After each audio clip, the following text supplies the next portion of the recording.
Shalom. Shalom and welcome. This is Man's Final Steps. It is a continuing series to those who will be among the ranks of the 144,000 in multitude mentioned in Revelation 7 and 14th chapter. Today is February 12th, 2014. My name is Symmanayah, and this is a continuation of a multi-part message from the segment entitled Delegates from 12 Tribes, 12 Characteristics. This is part 3, a continuation to that. In part 2, I introduced something that was brought to my attention, I believe, by the Spirit of Yahushua, regarding the challenge of identifying those who will be among the ranks of the 144,000, 12,000 from each of the tribes of Yashar'al, each of the 12 tribes of Yashar'al.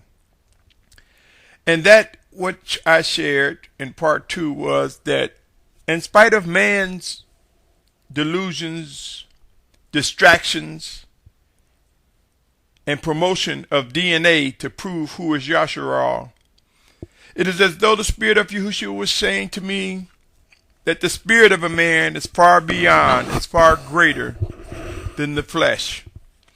The spirit of a man, the characteristics of his spirit are passed down through generation to generation and is far superior than the flesh. Pray on these matters, my brothers and sisters, and I believe you will come to accept and agree, considering that the spirit of a man lives on and on, either to righteousness with our Mashiach, our Messiah, or unto damnation. But the flesh will return to the dirt in which it came, for no flesh and blood can inherit the reign of heaven. With that said, my brothers and sisters, let us move on into part 3 of this multi-part segment entitled Delegates from 12 Tribes, 12 Characteristics. Let us continue to examine something that just may be relevant regarding the formation of the rise of the 144,000 mentioned in Revelation. I will continue this segment, part 3, with speaking on Reuben, Shimon, and Lewi, or to some, Reuben, Simeon, and Levi. Genesis 49, 1 through 7, I want to read again. And Yaakov called his sons. Yaakov is Jacob to some of you, depending on what translation you have. Yaakov called his sons and said, Gather together so that I declare to you what is to befall you in the last days. Gather together and hear, you sons of Jacob, and listen to Yashar'al your father. Keep in mind, my brothers and sisters, that Yaakov or Jacob's name was changed to Yashar'al, or for some, Israel or Yisrael. The third verse, 49th chapter. Reuben, you are my firstborn, my power, and the beginning of my strength, and the excellency of exaltation, and the excellency of power. Boiling like water, you do not excel, because you went up to your father's bed, then you defiled it. He went up to my couch. Shimon and Lewi, or Simeon and Levi, are brothers. Their weapons are implements of violence. Let my being not enter their council, let my esteem not be united to their assembly, because they slew a man in their displeasure, and they lamed an ox in pleasure. Cursed be their displeasure, for it is fierce, and their wrath, for it is cruel. I divide them in Jacob, and scatter them in Yashar'al. We see in the passage I just read that Reuben is the firstborn of Jacob, whose name was changed, Jacob's name, whose name was changed to Yashar'al, referencing Genesis 35th chapter, verse 10. Let me read it. And Elohim said, Your name, Jacob, or Jacob, your name is no longer called Yaakov, but Yashar'al is your name. Some translations have said Israel. So he called his name Yashar'al. Side note, for those of you who are wondering why I use the sound ah versus l, it is because the Greeks chose to promote e sounding like a over what was originally used. It was the Greeks and the pagans we see in many European nations that has taken the letter E, sounding like A, and replaced it with R, claiming that A is more masculine. This was not the charge or order of the Most High, and resulted in blatant rebellion and contributed to the distraction and disillusionment of what was true. Herein lies another story to be discussed. Allow me to get back on task. It appears that Reuben, as the firstborn of Yashar'al, had power, demonstrated excellency and exaltation. It also appears the challenges Reuben faced included becoming hot-headed to a degree, overconfident, such that Reuben was defined as a boiling water. Reuben defiled his father's bed. I submit to you, my brothers, we have witnessed many who have represented first fruits, just like Reuben was the firstborn. First fruits who got things first. We have witnessed many characteristics like a Reuben, to say the least. Yes, we have seen those who get things first occasionally stumble in their excellency and defile the very bed of their father, the Almighty Father Yahuwah. I ask you, could the characteristics of Reuben be an example of what not to do when we identify things first? Could the characteristics of Reuben indicate that any who get it first have a responsibility when they receive a sense of power in regards to being first or representing first fruits? Those who get things quicker. Does it come with responsibility? I am compelled to believe we do indeed have a responsibility, and we have a responsibility to reprove any such behavior that demonstrates the characteristics of Reuben, where they are allowing the fact that they got it first get to their head and they outstep the boundaries of righteousness. Yes, there are Reuben personalities among us, and there will be Reuben personalities among the 144,000. Pray and watch, for in the refining process, in the perfecting process, we will see the place of the characteristics of Reuben. You may be one of those who possess these inherent traits of Reuben, the patriarch of the tribe of Reuben.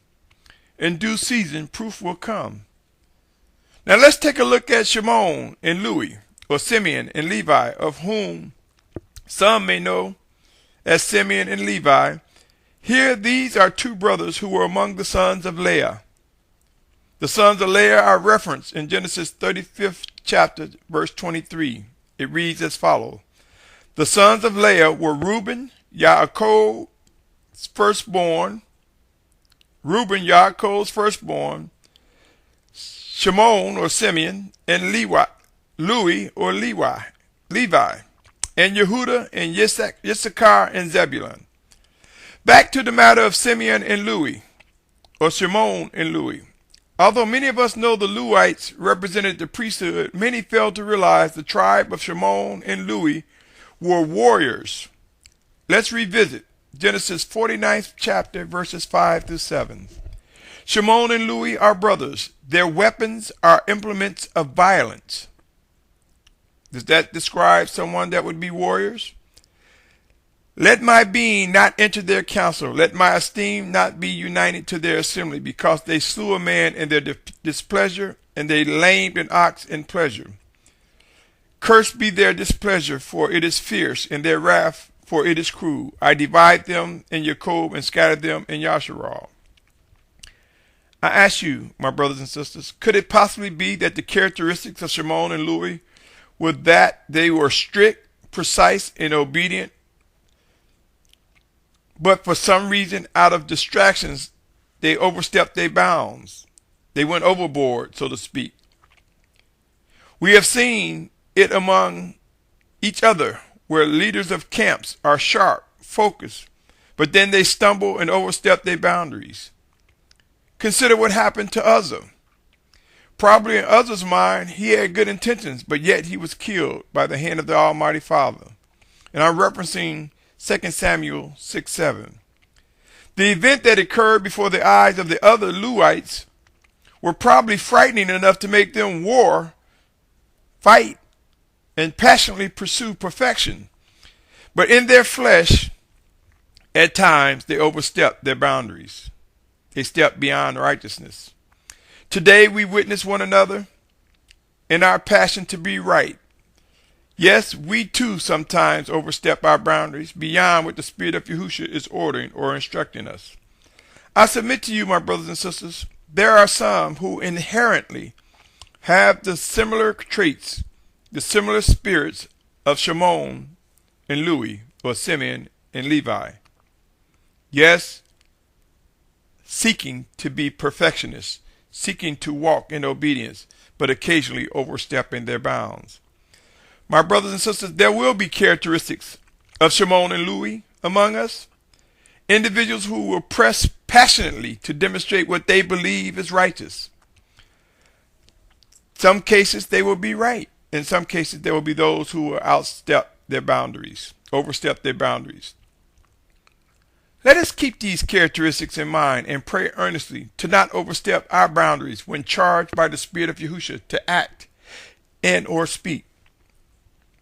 I submit to you, my brothers, there is life. There's a living message for us to receive in Genesis 48th and 49th chapter regarding the 12 tribes.